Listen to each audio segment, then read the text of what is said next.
Ang alamat ng gagamba. Si Gamba ay isang manghahabi. Siya ang pinakamahusay sa lahat ng manghahabi sa kanilang komunidad. Sapagkat alam niyang siya ang pinakamagaling, taas noo siya at walang sino mang pinapansin.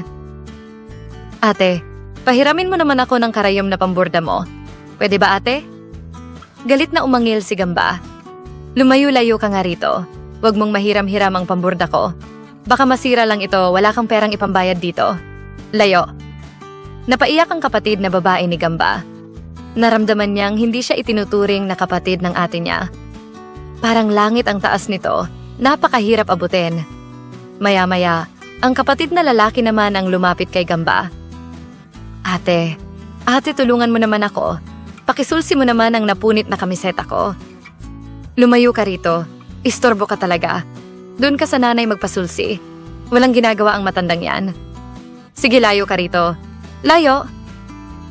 Narinig ng ina ang mapagmataas na tinig ng anak. Nagpupuyos ang damdamin ng kahabag-habag na ina. Gusto sana niyang saktan si Gamba, subalit nagpigil siya. Sumusobra ka na, Gamba. Obligasyon mong pakitaan ng mabuting asal ang mga kapatid mo.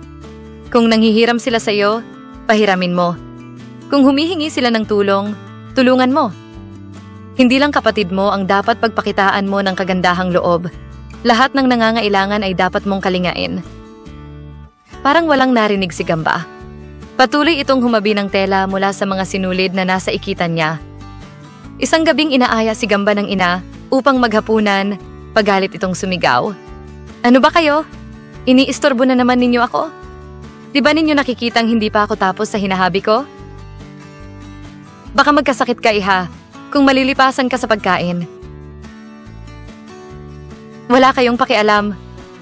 Gamba, pagpigil ng mapagmahal na ina. Kasalanan sa Diyos ang pagtanggi mo sa pagkain. Ano bang kasalanan? Wala akong pakialam kung kasalanan man yon. Pabayaan ninyo ako sa ginagawa ko. Patawarin ka ni Batala. Luha ang sabi ng ina. Sana humabi ka na lang ng humabi. Inis na hiling ng kapatid na babae ni Gamba. Oo nga, humabi ka na lang ng humabi. Humabi ng humabi. Dugtong ng kapatid niyang lalaki. Ang hiling ng magkapatid ay dininig ni Bathala. Sa isang makapangyarihang tinig ay narinig ng lahat ang galit nito. Naging mapagmataas ka sa kaunting kaalamang bigay ko sa'yo. Di mo kinakalinga ang mga kapatid na kailangang tulungan. Hindi mo rin binigyan ng puwang sa puso ang magulang mo. Pati na biyaya sa hapagkainang dulot ko ay tinatalikuran mo. Bilang parusa, paghahabi na lang ang gagawin mo araw-araw, oras-oras, minu-minuto. Pagkasabi nito ay biglang nawalang parang bula si Gamba. Isang insektong paikot-ikot na humahabi ng sapot ang naiwan sa silyang kinauupuan ng dalaga. Sa awa sa anak ay napahagulgol ang ina at marahang hinaplos nito ang insekto at tinawag na Gamba, Gamba.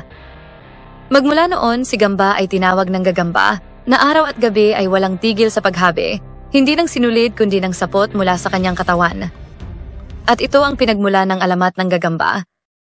Huwag kalimutang mag-like at subscribe para sa susunod pang mga videos.